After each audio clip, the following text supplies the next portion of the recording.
Hi, everyone. Welcome to today's Launch and Learn, where we're going to discuss creating emotional experiences during live events. As you can tell, I am not Megan Dutta. I'm Steph Beckett.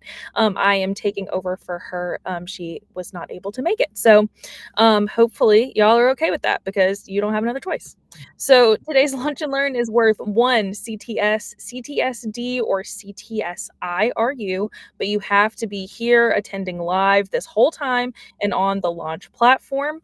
Certificates are going to be emailed to you guys within 10 business days from that CTS at the rAVeagency.com email address. So just keep a lookout for that. But of course, you can always reach out to me if you have any questions about that. We have some polls going on today. Please feel free and be sure to fill them out, as you will get 1 point for each poll question answered. And then we're going to pick two random winners from those answerers to the poll questions to receive a $10 Amazon gift card courtesy of us at rAVe. Special thank you to Light Act for sponsoring today's event, and you can find out more about the company at lightact.com. So without further ado, let's go ahead and bring on our panelists. Today I'm joined by Wallace Johnson, Christine Latour, Mitya Pralovshek, and Donald Gazakis Jr. Hi guys, how are you? Great. Hi. Great to Hello, be here. hello. So, okay, let's all start by just kind of introducing yourselves and talking about your roles within the industry, if you don't mind. Donald, do you want to start?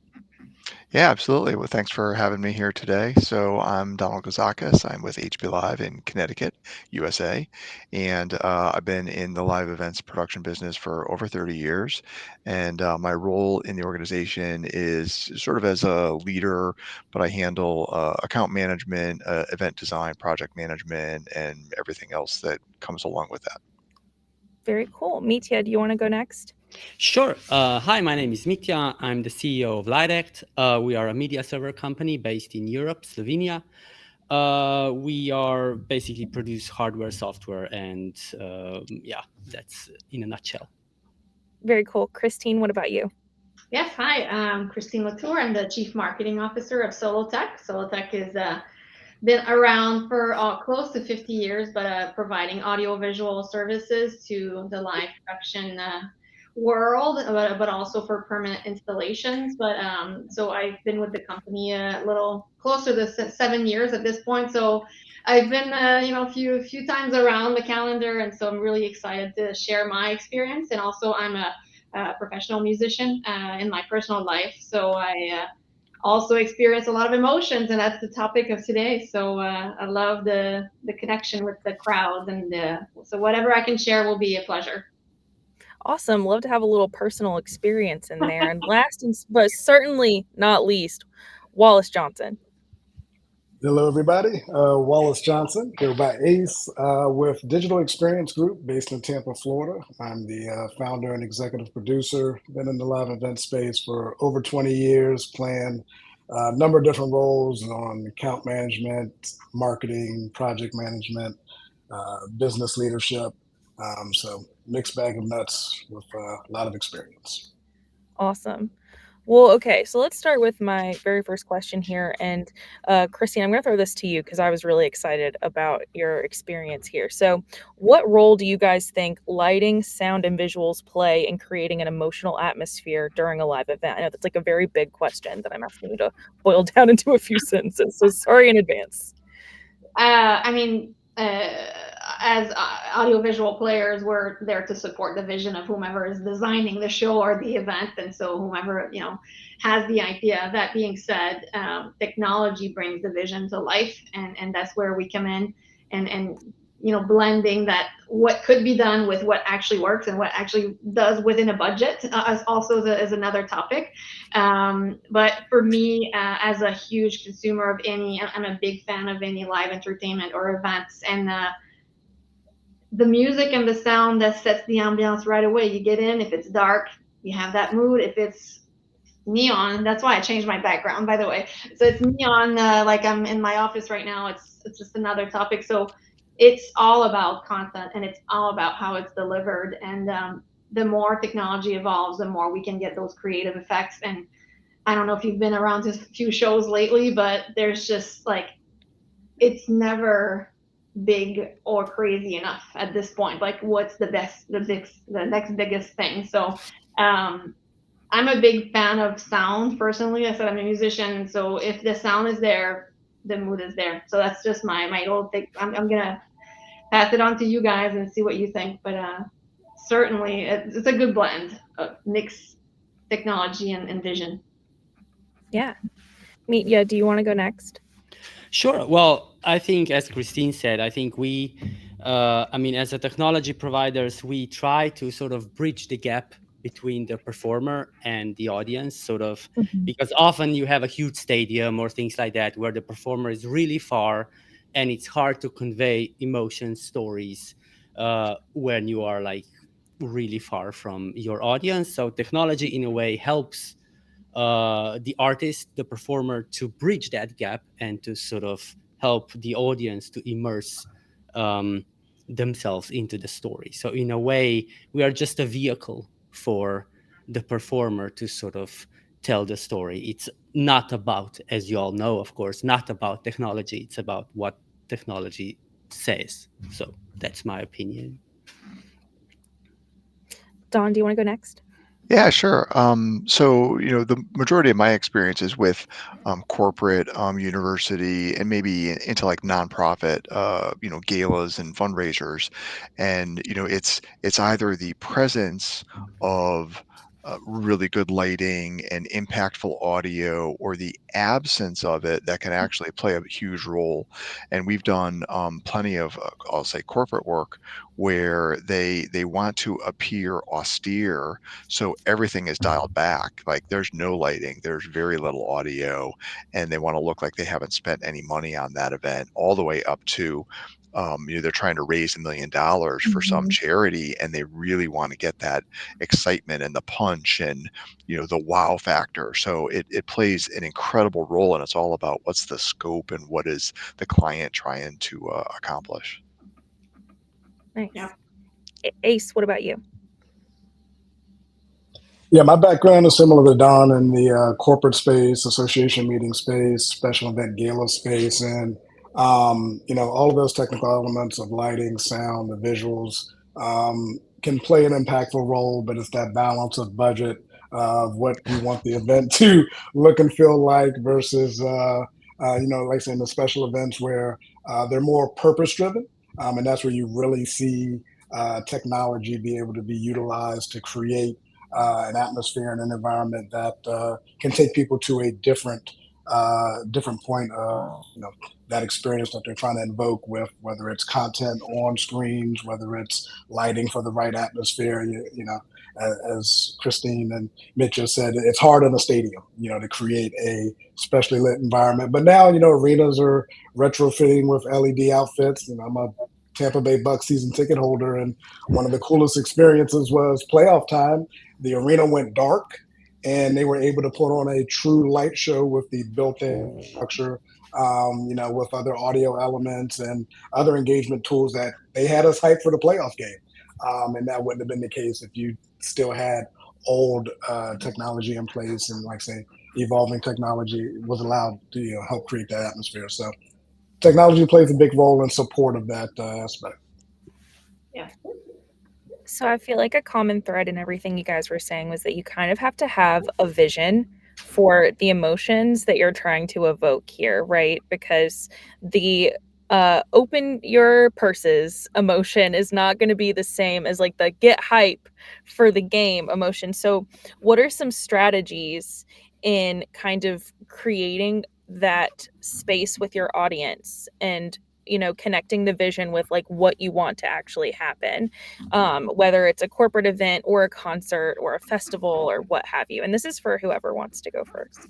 Yeah, I'll jump in first, and it is really about understanding with the key stakeholder, whoever that is, what they're trying to accomplish and having them express that, and then aligning all of that with the content.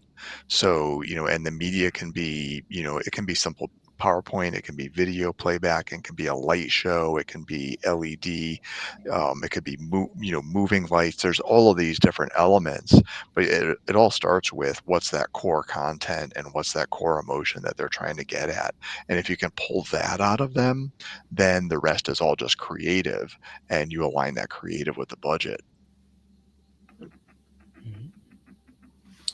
Yep. Yeah. To Don's point, like with corporate events, it's really about, people are coming together for a sense of community, right? They're either coming because they are user groups of a shared product, they're corporate members of, that company, they're association members. And so they're coming with a sense of community and a shared purpose. Concerts is about, amplifying energy and excitement of, that performance and having a sense of belonging of, the community of artists and fans. And so the approach there, could be vastly different. Think of Coachella compared to a TED Talk, right? Yeah. Or Ultra Music Fest compared to a TED Talk. Like TED Talks is about a intimate environment of storytelling with great visuals to bring you into that experience, and Ultra is about putting on the greatest visual illustration related to music possible. And so, it really is about understanding the preferences, values, and expectations of the stakeholders to align that with the resources they have to create that experience as close as possible to what they envision. What we I see think our yeah, go ahead. go ahead, Christine, go ahead. I was just going to talk about, of course, I'm a marketer, and so I have that vision of each event I go to of like what is the purpose of each brand and who the artist that is attending. But I'm a big fan of user generated content, and that works for corporate or for fan engagement or for concert touring. There's never a bigger moment of people expecting to see themselves part of the equation and that they've said something, created something, shared something. And I don't know, it's just the new thing. People are expecting to be seen and heard. And any marketing should have that user generated content as far as, and again, technology allows to have it live or share it on a big screen. And let's just like, if you don't have that, I think you're missing out, because even for our employees here at Solotech, we have those moments where we ask them to create part of the campaign that they're actually experiencing while we're doing it. So it's just like super popular, and I think that's a must for any event. I can only speak to what our users are doing with our technology. So what I see them doing is it's always about trying to use multimodality so that you don't use just a couple of screens. You always try to surround the audience with some different either projections or screens or glowing bracelets. And also another thing that we notice is the sort of sequence in time, so that you don't give everything all at once. You just try to sort of sequence the content, because people respond, I guess, in a good way when the content progresses. So I see this sort of trying to be immersive, trying to be multimodal, and sort of sequenced in time. Yeah, and I just want to add on to this because, Christine, you hit on that user-generated content, and it's not just that, but it's drawing the audience into the event, and so at a basic level, imagine, like you're at a B-level hockey game, and they put up the kiss cam, right? Everybody like wants to be on camera. Oh, hey, it's me, right? Yeah. But you can take that all the way, to any event. We've done that with university events, and people love seeing themselves on camera or knowing that they're being broadcast. And corporate events, the same thing. They want to know that they're part of it, as part of something bigger than them. So, and I don't know if there's more surrounding that, user generated content that's more unique than just showing them on camera that anybody wants to comment on.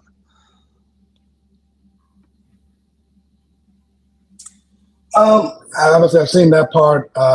There's a group, I want to say Q Live, where they're the ones who, we walked into the Bucks game, you scan the QR code, and you had all these different elements to play a part. So one part of it was, the walkout track when the team was coming on the field, and from the video that the team created of, like I said, the hype video. Okay, everybody pull out your cell phones, and by scanning that, you're now part of the light show with your phone because it's doing different cue elements throughout the stadium, and so it was cool. But it like try to live in the moment and try to capture the moment. I was like, I want to show people this, but I couldn't record because my phone was part of the light show. So that was a challenge. But and for today's generation, everything's got to go to the gram and go live. So being in the show and being part of the experience is part of the engagement that people got to take part of versus trying to capture it on their phone, just enjoy it and be part of it. But yeah, that was a cool experience where they had parts where we could do selfies and they created an automatic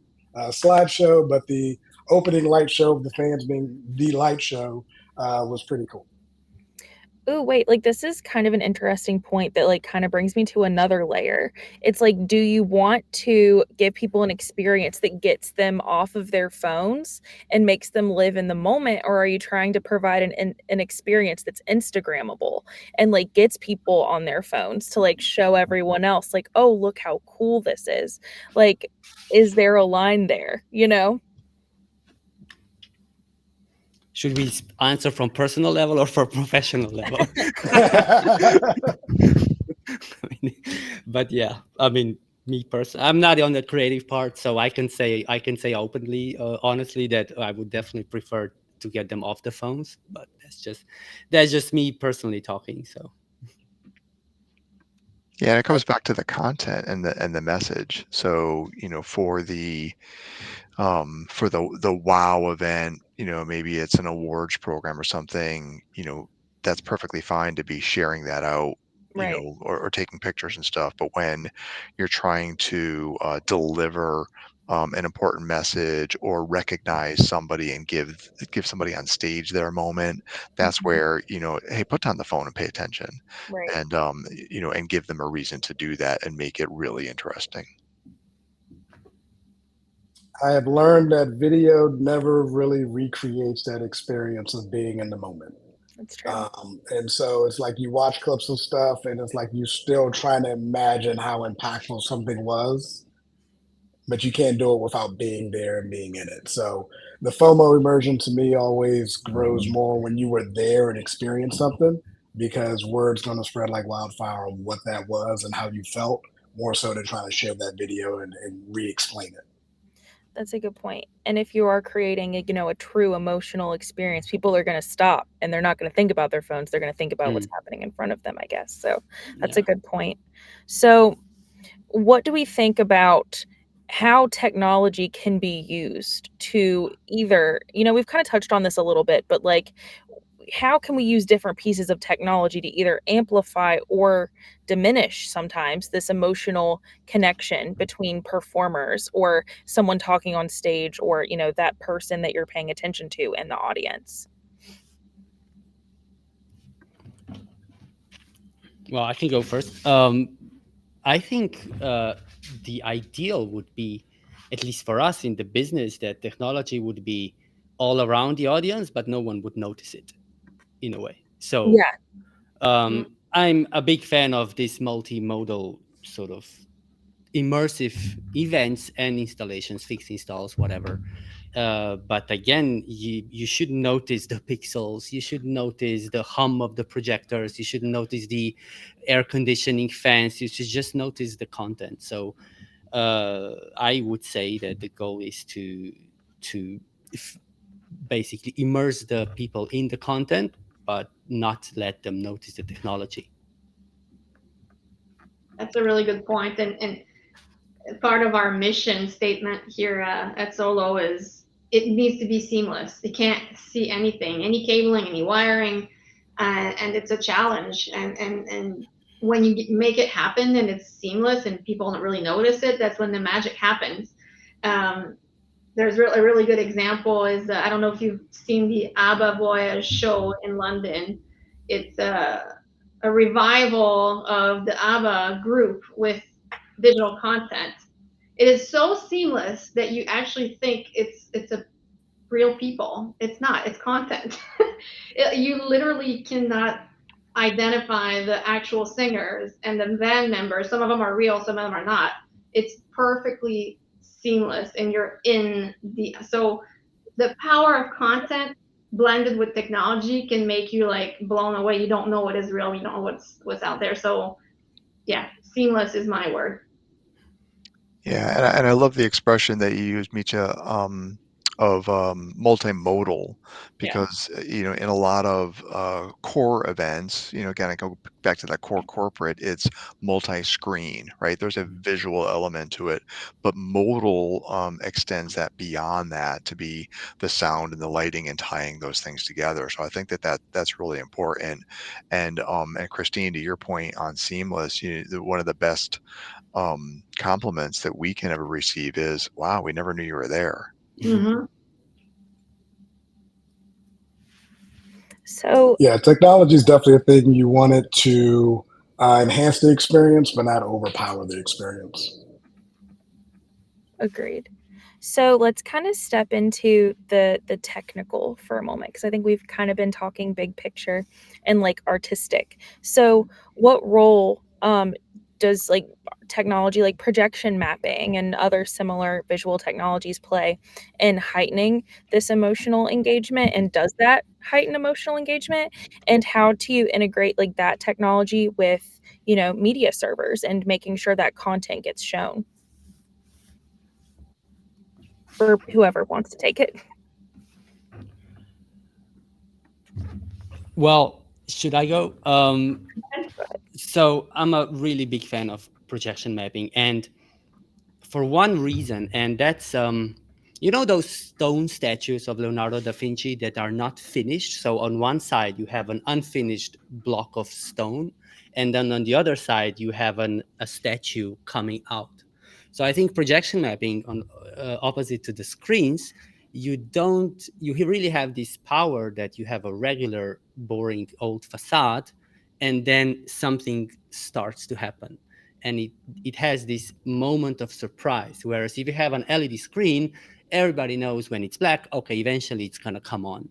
So with projection mapping, you have this ability of transforming an ordinary object into some kind of content. So I think projection mapping, even though LED screens have gotten way cheaper and resolution has really gone through the roof, Mhm. but projection mapping, I think, still has its benefits. Yeah, it all boils down to the content, right? And what is it that you're trying to convey to that audience, and then how do you get it out to them? And I think that putting projection mapping aside, but looking at say, well, I'll use media servers for example, where you're getting into a much wider panoramic screen, right? In a corporate setting where now you're going to have layers of pips and layers of moving content that need to attract and inform the people in the audience. And that technology is critical to getting that done easily. In the old days it was you have 100 wires going everywhere, and hope that you wired something right. And now through the use of some of these crazy media servers and routers, you can create one big canvas, deliver it to your display, and simply point and click to the Mhm. media that you want displayed. For me, projection mapping is kind of made artistic content more accessible to the public, because now you see it on public spaces, monuments, and that art and that content can now connect with the audience, because it can maybe celebrate the culture and the history of a certain location. And it's something that kind of like has made it more accessible to the public, of like really encountering the technology and the content in a different way. And to me, it's very rich. I've seen a lot of different uses of it in Chicago, Illinois, where I mean, there's amazing artwork again that's hugely connecting the emotions and the pride of the people from Chicago, and really giving a new life to certain monuments. So that's, for me, it's emotion, it's connection, because it's accessible. So it's really good.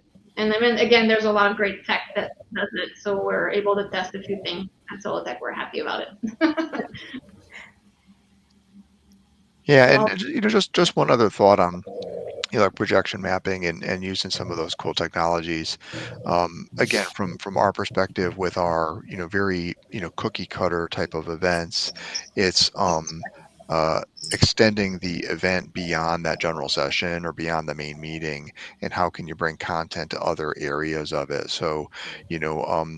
You mentioned, the ability to display maybe, what art was possible or what was unfinished.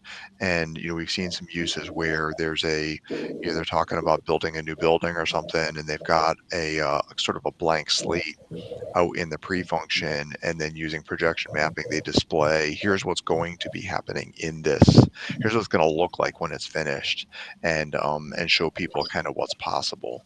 So again, leveraging that technology in a different way, but it boils down to the content and the story, and understanding what people want to accomplish going into it.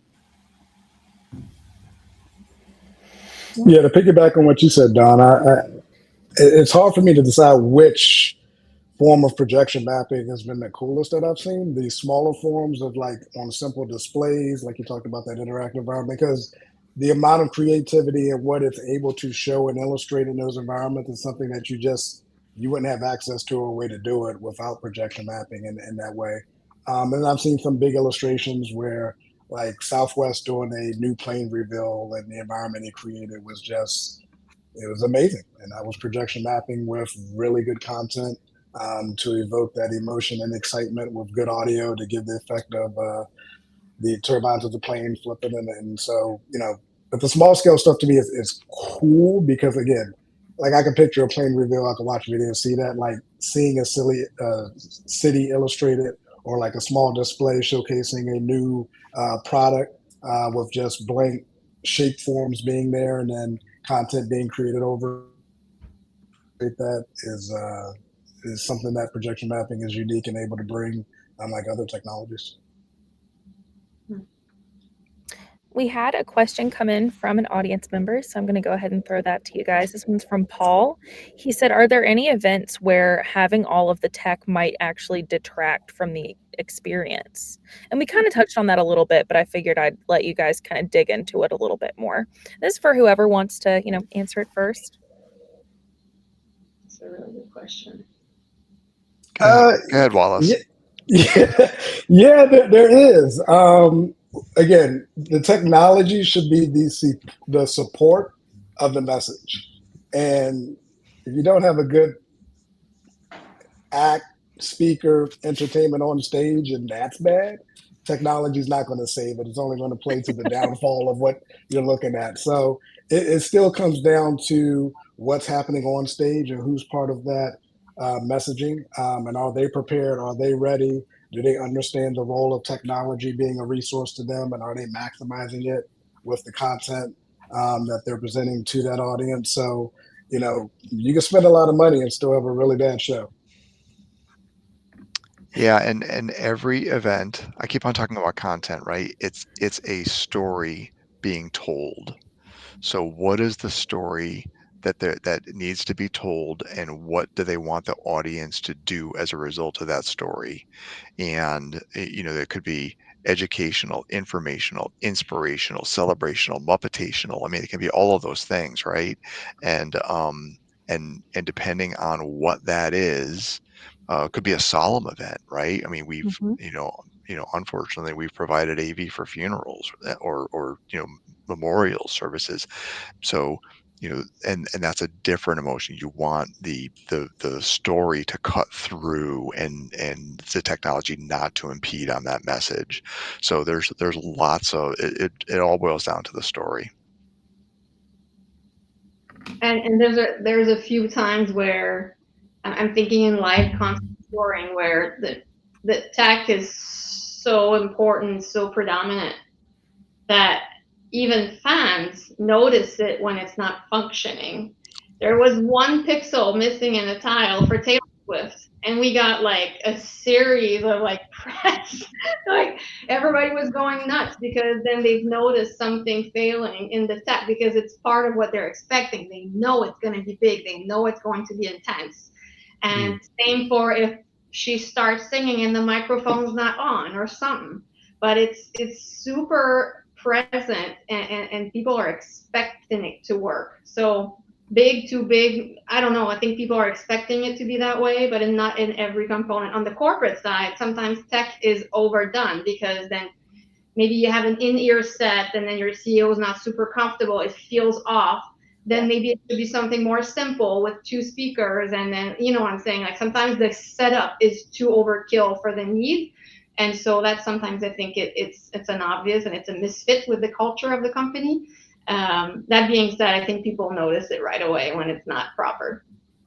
Yeah, and I would just sort of really feel what Christine said. It's like for us, we provide the technology. Sometimes for us, it's a 1-month job, but when you realize that person has been working on this for several years, and just to imagine that something's not going to work with your technology, it's sobering and really humbling. So, of course, if it doesn't work, it's not good. So, yeah.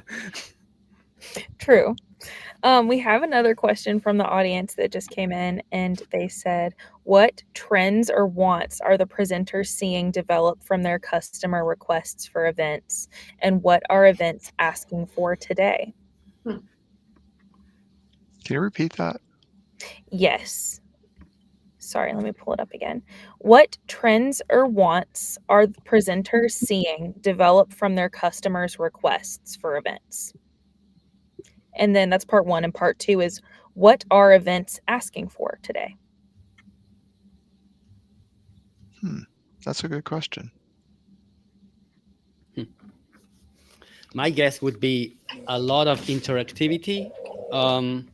We really are working a lot, for example, with Unreal Engine Notch and things like that. So a lot of interactive content.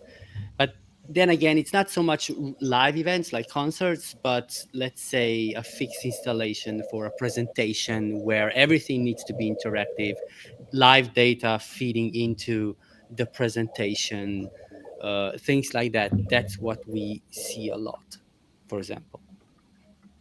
Yeah, and I would say that for us in our events, there's a disconnect between the requester, the meeting planner or event planner, and the actual presenter themselves. And whether it's a CEO or it's a keynote speaker or an entertainer, there's this gap, right? And the information has to flow and then be passed along to us. And in some cases, there's a rider, and they're very specific about what type of microphone they want or what type of clicker, or do they want, lighting or effects or, an in-ear monitor.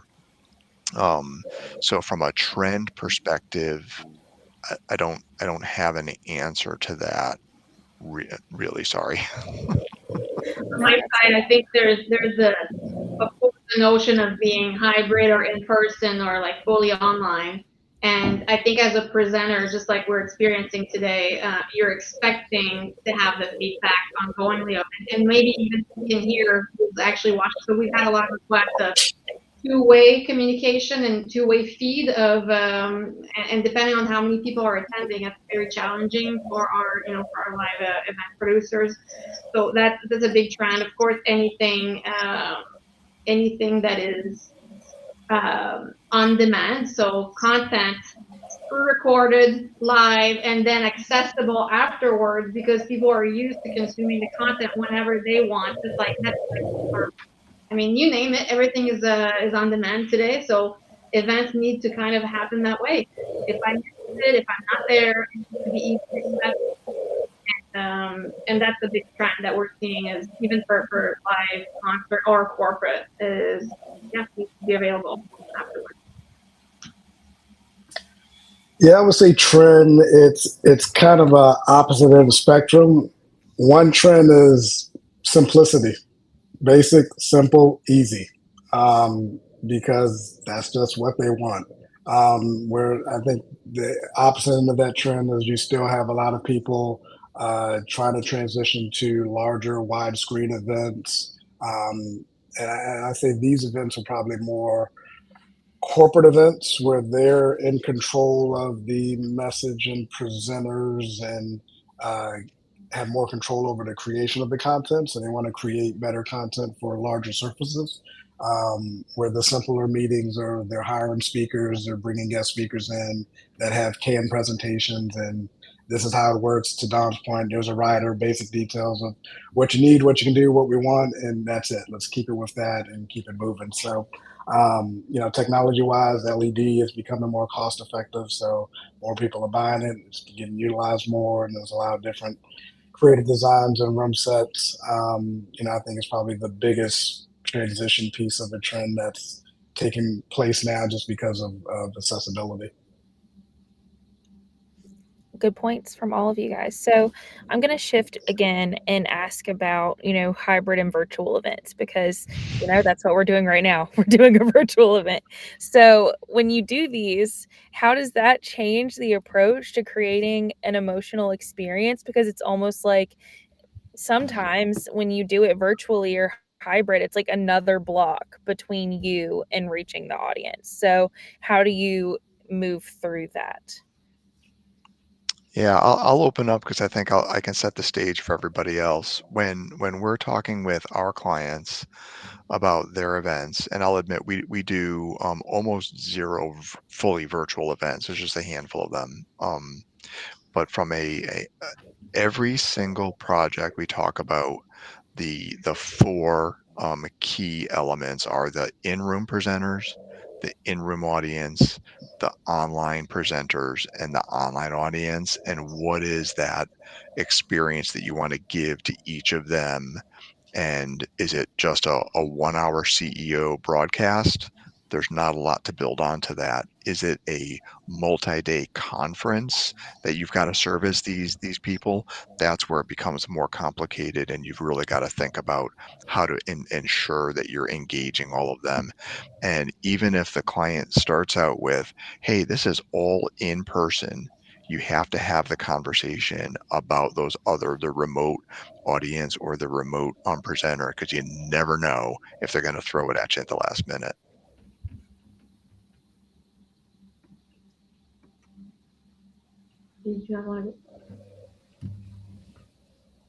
Anyway, for BJ, me, it's all yeah, about go ahead. like engaging content. And if we're a town hall, for example, you're like there, you're sitting as an employee, you're waiting on your CEO to talk. What makes the emotional connection is not so much the chatter that we're having through the platform, but it's that one time where he actually says something that is heartfelt, that has the music maybe in the background, that has a video content that has a lot of emotion into it. So never forget the importance of the content, then the messaging, and then the way it's put out. I mean, where I work, we pretty much work only remotely, and I have a lot of connections and a lot of emotions. We speak, we connect, we share, and we experience every minute of it. So I think passion comes through video just as much as in person. That being said, it's always fun to have a little get together in person. Yeah, I think from a in-person, virtual, and hybrid, uh, like with Don, maybe doing now one virtual event a quarter. It slowed down, and even hybrid has been a challenge just because it's a heavy lift of trying to keep people engaged in the virtual environment when you're in that room and you're creating the environment for them, and they're getting away from their normal at home environment. Virtual was cool for a little while, but then it was like, okay, when I'm sitting at the kitchen table because that's my new office, and I got to be focused, engaged, and I'm at home in my kitchen, I can't get that out of my normal mental state. That okay, no, this is not cool. I'm in my kitchen watching TV. So it wore off, and it became a challenge where a lot of people just didn't want to do it. There was a big push to try to continue to do hybrid when events crank back up, and now you just don't see a lot of it. The focus now is kind of really, capture key elements and create a good highlight video of snippets of important information. And I know we're going to get to the topic of AI, but that's going to become even more important on trying to keep a hybrid audience without doing a hybrid event. Mm. LightAct is honestly really not used in hybrid part of the events that it is used in, or virtual at all. So I wouldn't be able to add anything to that, to be honest. That's okay, because then we had an audience question come in, and it's for you, Mitya. Someone asked if you could give an example of live data being fed into a presentation and how that worked. Yeah. So there was a project in Tampa, actually. I think, Wallace, you are from Tampa. Did I understand correctly? Cool.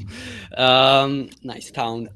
So yeah, it's a marketing center for a real estate company, and they are using Unreal Engine to so they have a 3D model, really large 3D model of Tampa, and there's a big real estate development going there, and they are showing various kinds of data to on that 3D model, things like live traffic, how far is it, how long does it take to get to the airport, what's the view gonna be from the office that you are interested in, really crazy stuff. And so yeah, that's all kinds of data that I don't even know of, because we just provided the technology underneath it. But yeah, that's I think a good example. Awesome. And there's one point we didn't mention, but sustainability is a big trend and ask of the clients. They want to have greener events or net carbon zero events in all fields of events. And so providing hybrid or virtual solutions is super strategic for marketing and getting the deal done. So again, there's a younger generation that really highly believes in diminishing your impact. So you got to keep that in mind. So virtual to me is also a really good solution. Last but not least is gamification. There's a lot of trends in making a lot of fun and excitement through online meetings. I've tried a few with my teams. Some of them are fun, some of them are not. But needless to say, there's a lot of solutions out there that you can look for that really make the corporate event exciting, with like quizzes or online scavenger hunts and whatever, you name it. But gaming is fun for everybody, and that's a way to engage. Yeah, and another thing that we've seen, over the years, from the data perspective, is, that live polling aspect, and it can be as basic as like bringing in Slido, right? You ask everybody, maybe it's a word cloud or just something basic like that. So that's a fairly common thing. But we did see a corporate event that was broadcast on Teams, and they have, I call it the engagement score, but if somebody's got the Microsoft Teams or Zoom window and they click away from it, it puts them into this "I'm not engaged" category. And the CEO actually said, "Well, let's talk to our IT team and see who's actually paying attention right now." And it was like 40% were actually like watching the video, and the rest of them are clicked on something else. So like bringing that live data in as well to tell you, imagine live Nielsen ratings, on your show. So Well, I was going to say that there's a product out there now, and I spoke at a conference, and he was the presenter after me, and we were talking. But there's a product out there now. Take a webcam, plug it to a box, and it's capturing eye contact engagement data of the people in the room. Now, it's not profiling you or anything like that, but it's giving you real-time feedback of who's engaged, who's looking away. I forget all of what it was capturing from a privacy standpoint of like, male, female, this, that, and the other, but it was capturing the engagement aspect of where people's faces were, in terms of looking at presenter or screen during the event. It was Zenus. Zenus was the product. yeah, I've seen that. I've seen that in like retail, where they track the crowd, where are people going, and then what are they looking at? Like where is their attention being paid? But I've never seen that in a live event. That's wild. I haven't seen that either. Yeah, That's incredible. Yep. No, he did a live demo for me in the event, and it was cost effective. It wasn't expensive. I'm Oh, not going to quote prices, but it was cost effective. that's awesome.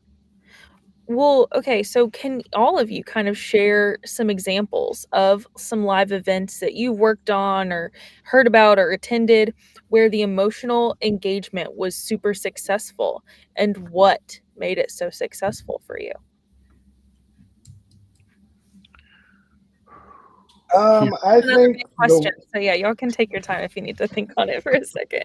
the one that always gets me is if you ever attended a TED Talk, because they are designed and structured to where how the presenters have to present, and what they're trying to do in the hopes of their presentation. They're trying to connect their story with you. And so it's not really about the technology. Like a Mhm. lot of them have visuals on a simple screen. The stage isn't any crazy set. But the emotional engagement of a TED Talk, you hone in. You're sitting there, you're buckled up, you're listening, and you're locked into what the story is they're trying to share. And that's just an example of minimal technology but great story. And how technology is just a support resource to the story, and why the messaging is so important. So to me, TED Talks do it from an emotional standpoint. Hmm. So I got a couple of examples of things that had a specific impact on me. So one is I don't know if you guys have seen that short snippet for "Turn Off Your Phone, Put It Down," where they show the people in the movie theater, and the cars driving down the road, and all of a sudden they take over the phones and they send a text message. Everybody looks at their phones, they look up, and the car's crashed on the big screen in the movie theater, Wow. right? So like that was very impactful, and it was a use of technology. A theater event that I went to, and I remember the play well, is called Enchanted April, and it started, the first act was all dark and gray and black and white and monochrome, and then Mhm. when they opened the second act, the lights came on and the colors were amazing, and the entire audience went, "Ooh, oh my god, goodness!" It just made you feel good.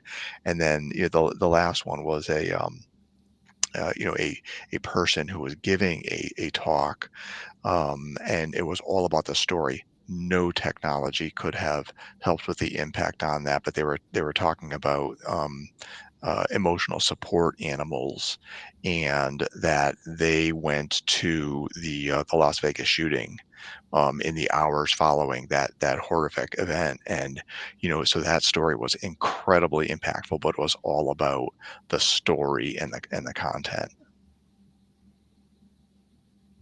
And I, Don, you reminded me of one from a theater standpoint, the production of Hamilton. Oh Like yeah. watching Hamilton on Disney Plus does not do it justice to No. being in the theater and truly seeing that production being done. That was definitely a emotional experience with the music, the storytelling, the you know environmental aspect of the lighting and everything that really draws you in when you're there in person. My memory is actually on the opposite of all of you, because it's full of technology. Because when I was a teenager, I think I went to the Rolling Stones concert, and it was like we all spoke about how the technology should support the message, and Mhm. really it was just that, like the fire, the moving catwalk above us, Mick Jagger right there. And it was just, the music to me was great, the stage was awesome, all the effects, the fire, smoke, light, sound, everything was there perfectly. And maybe also because I was a teenager, everything's great. But yeah, that was an effect that an event that I'll really remember. I wasn't there personally, and our company is not behind it in any way, but I have to say the opening ceremonies of this year's Olympics in Oh, Paris was quite something, and the delivery of the broadcasting team was just quite something. The boats, and then it was a moving part the whole time, and it took forever, and the storytelling was just so unique and so special, and I think it was pretty well delivered from like a on TV. and then you pile it up with the performance of Celine on the Eiffel Tower. That was just, I had the chills. Yeah. And I was watching it from TV, from a hotel TV, like a really bad TV. So that was like super memorable. Everything was there, the combination of the visuals and the music and all. And the other one is one we've worked on this summer, is the Adele mega concert in Munich. It was, yeah, it was just beyond, and we're proud to have won a World Guinness record, the biggest ever video screen. So you could go check it out, but it was just like, the video is a quarter mile long, the video screen. And so the storytelling that she brought in, everybody was in tears, and so was she. Like, it was just very emotional. And then the sound and all the production was just memorable. And then of course she's taking a pause, but this summer, it's probably this year's biggest and most memorable live event in music. So I want to glom onto that Adele, because I only saw pictures of that, but I watched some of the video of T Swift's Eros production. Oh my gosh. And Yeah, it's good. okay, so like, appreciate the music, Mhm. right? And appreciate the storytelling, but to look at how they leveraged the all of the technology, and then to know what goes on behind the scenes. Okay, so that camera is 1,000 feet away with a super long lens on it, with a mile of fiber that's going to a switcher and a media server and a distribution system that then's got to go through the video wall processor and show up on that thing in a split second. Like, completely blown away. Yes, and our company is doing both video and lighting on the show. I say only video and lighting, but it's 47 trucks of equipment. Good So Lord. I will say, but yes, it's amazing having seen the concert. It's never before seen. And when you go see another concert right after, you're like, where are the screens? Where is the stage? Like, it's just, there's never anything comparable to it. It's amazing, and there's a lot of great work behind it, a lot of artistry, but also a lot of technical skills. And yeah, kudos to all the teams. Yeah, that concert, the Eras tour, like, you cannot like Taylor Swift, but you have to agree that that is an amazing experience. I saw it in New York, or New Jersey technically, and like it changed my life. Like, I was crying by the end. Like, and like, even with the audio of that concert, because she changed some of the mixing of certain songs. She did one about her grandma who had passed away, and she mixed in her grandma was an opera singer. She mixed in some of her grandma's vocals with her own. And at the end, in the concert version, she turned it up. So it ends with just her grandma's opera vocals, like, playing, like, echoing throughout the stadium. Like, I get chills just thinking about it. So it's incredible. So Yeah. while we have a couple more minutes here, I did want to briefly kind of shift to the future. So we've got all this like amazing new technology that seems to be coming out like by the second, and AI is advancing like as we're speaking right now. So how do you guys see the future of and how emotional experiences can be evolving with the advancements in technology, with AI, immersive media, immersive audio, all of that? Sorry, another huge question that I'm asking you to answer in a couple of sentences. So sorry about that again. I think from an AI perspective, I think futuristically, attendees will be able to engage with bots to create their own experience of what they want to know, what they want to see, what they want to hear at an event. Um, by technology companies feeding AI in real time, audio feeds and video feeds, and allowing them to, you know, have options from different angles and like I say, create their own experience with that. From the emotional aspect, from an accessibility aspect, I think it's going to just make events more accessible, with captioning and automation and accuracy being better with AI, even with ASL. Instead of having a person on stage, why not have live audio feeding a real time automated hand gesture that companies can pip into a screen versus always having to have a person. So I think it's going to play a big role in the accessibility space sooner than later. But overall, I think it's just going to allow the audience to create their experience and have more data in hand faster from an event perspective. That's a good point.